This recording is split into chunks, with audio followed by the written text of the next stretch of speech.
Senior सहाफ़ी और तजियाकार सुहेल वड़ाइच के मुताबिक है तो ये सरासर बदशगुनी और रंग में भंग, मगर नगोड़ा सहाफ़ी कबल अज़ वक्त मुस्तकबिल में रोनुमा होने वाले वाक़यात की पेशगोई न करे तो क्या करे, घोड़ा घास न खाए तो क्या खाए। नगोड़े सहाफ़ी की छठी हिस्स के अलार्म बजना शुरू हो गए हैं। भारी दिल के साथ लिख रहा हूँ कि अगर चाहे हुकूमत इस वक्त अपने उरूज के नस्फुल नहार पर है, बज़ाहिर सब कुछ ठीक चल रहा है, मगर इस उरूज के बाद जुलाई से इसका जवाल की तरफ सफ़र शुरू हो जाएगा। ये तज्जिया है, खबर नहीं। और इस तज्जिए की बुनियाद ये है कि हुकूमतें तीन वजूहात की वजह से गर जाती हैं: मुक्तदरा, अदलिया या आपस के बड़े इख्तलाफात पर। इस वक्त मुक्तदरा और हुकूमत में कोई बड़ा इख्तलाफ नहीं, न अदलिया का कोई मसला है और न ही हुकूमत की अंदरूनी कोई लड़ाई है। गोया हुकूमत इस वजह से तो नहीं जा सकती।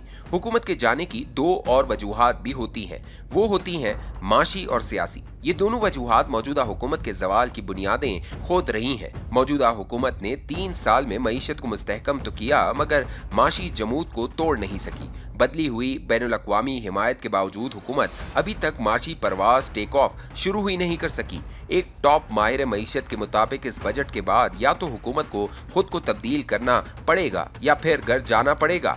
Either it has to change or go to home. दूसरी बड़ी वजह सियासी है कि हुकूमत बयानियां दे सकी है, ना ग्रास रूट लेवल पर सियासी हैसियत बना सकी है। किसी इल्म नहीं कि जब किसी हुकूमत या फर्द की निज़ाम के लिए अफादियत ख़त्म हो जाए तो फिर इसका जाना ठहर जाता है, सुबह गया या शाम गया। गुज़िश्ता 3 साल के आदाद-ओ-शुमार के मुताबिक FBR ने 5 खरब टैक्स ज़्यादा जमा किया है। 3 साल पहले टैक्स कलेक्शन 6.15 खरब रुपए थी, जो अब बढ़कर 11.74 खरब रुपए हो चुकी है। गोया 3 साल में टैक्स कलेक्शन तकरीबन दुगना हुआ है। टैक्स देहंदगान में इतना इजाफा नहीं हुआ। पहले 4.5 मिलियन टैक्स देहंदगान थे, अब 6.7 मिलियन है। इसका मतलब यह है कि ज्यादा बोझ पुराने टैक्स देहंदगान पर पड़ा है। टेक्सटाइल इंडस्ट्री मुकम्मल बंद पड़ी है, कोई नया कारोबार शुरू करने को तैयार नहीं। इस पॉलिसी का वाज़ेह नतीजा ये निकला है कि लोगों ने कारोबार बंद करके अपने पैसे बैंकों में जमा करवा दिए हैं। पिछले 3 साल में बैंक डिपॉजिट 22.5 खरब रुपए से बढ़कर 35 खरब रुपए हो गए हैं। नए 13 खरब रुपए के डिपॉजिट कारोबार बंद करके बैंकों में जमा करवाए गए हैं, क्योंकि कारोबार करने में नुकसान और बैंकों में पैसा रखने में मुनाफा ज्यादा है। इस पॉलिसी से माशी जमूत और ठहराव पैदा हो गया है।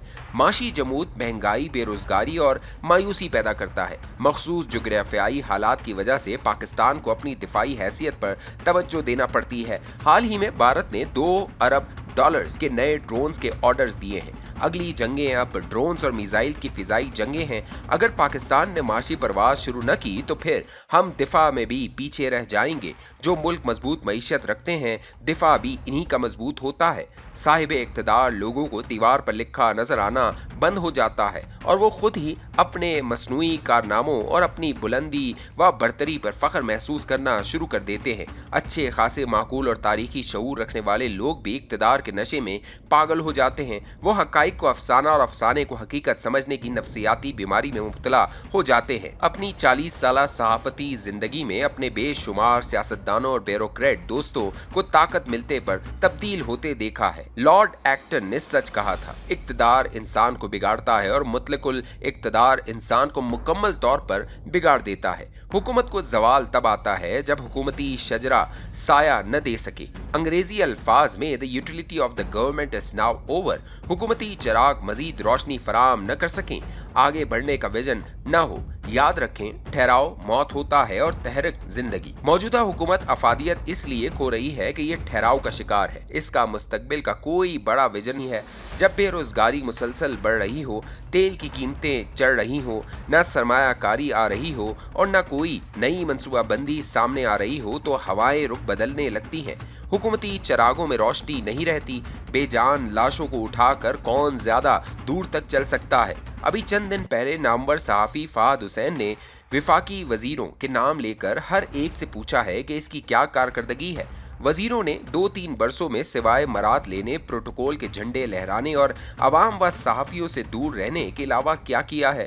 अफसोस ये है कि कल तक जो लोग सहाफत और मीडिया को अकीदत से चूम चूम कर तख्त पर बिठाया करते थे, इनके ख्यालात में ये इनकलाबी तब्दीली आ गई है कि मीडिया कौन सा अहम है, बस खास लोगों से ताल्लुक कायम रखो तो हुकूमत में रहोगे। मगर वो ये भूल जाते हैं कि कल को इन्हें इक्तदार से बाहर आकर इन्हीं अवाम और सहाफियों में जाना है। वो हमेशा तो इक्तदार के संगासन पर बैठे नहीं रहेंगे। साहिबान इक्तदार अगर गिरेबान में झांके तो इन्हें पता चलेगा कि मुल्क के सनतकार इनसे नाराज हैं, और इसका सबूत ये है कि हुकूमती पॉलिसियों की वजह से सनत तकरीबन बंद पड़ी है। मुल्क का दूसरा बड़ा शोबा ज़राअत है। आप किसी काश्तकार से पूछ ले, वो कहेगा कि ज़राअत के साथ मौजूदा हुकूमत का रवैया सुतेला है। सहाफत को कोने में लगाने का जो अमल जनरल राहील शरीफ और जनरल बाजवा के दौर में शुरू हुआ था, वही मौजूदा हुकूमत ने जारी रखा हुआ है। वज़ीर आज़म किसी बैरूनी दौरे के बाद ना प्रेस कॉन्फ्रेंस करते हैं, ना सहाफ़ियों के आज़ादाना सवालात का सामना करते हैं। यही हाल बेशतर विफाकी वज़रा का है। अक्सर तो सहाफ़ियों के फ़ोन का जवाब नहीं देते।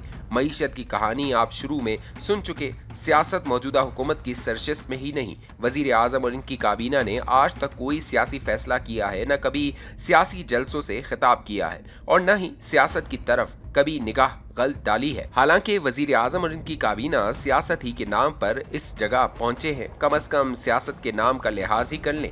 माजी के कई साहिबान इक़्तिदार की गर्दन में सरिये पड़े, और फिर जब वो रूबे ज़वाल हुए तो न इनकी इज्जत रही और न मकाम। मौजूदा हुकूमत को खबरदार, होशियार और तैयार करने का मतलब इसे मुतनब्बे करना है। इससे दरख्वास्त करना है कि अपने ज़वाल को रोक ले, खुद को तब्दील करे, वगरना तकदीर का पहिया घूमेगा और फिर ला चलेगा बंजारा। नगोड़ा सहाफ़ी किसी भी हुकूमत के वक्त से पहले अगर जाने को अच्छा नहीं समझता, मगर जब हुकूमत खुद ही अपने पाँव पर कुल्हाड़ी मारने लगे, या जब हुकूमत माशी आदत शुमार पर तवज्जो न दे, गुर्बत, बेरोजगारी और मायूसी का कोई हल न निकाले, तो नगोड़े सहाफ़ी को दीवार पर लिखा पढ़ने पर बुरा भला कहने के बजाय अपनी आँख के इक़्तिदारी धुंधलेपन को दूर करके पढ़ें। ख्याल रखें, नकारा बस बजने को है।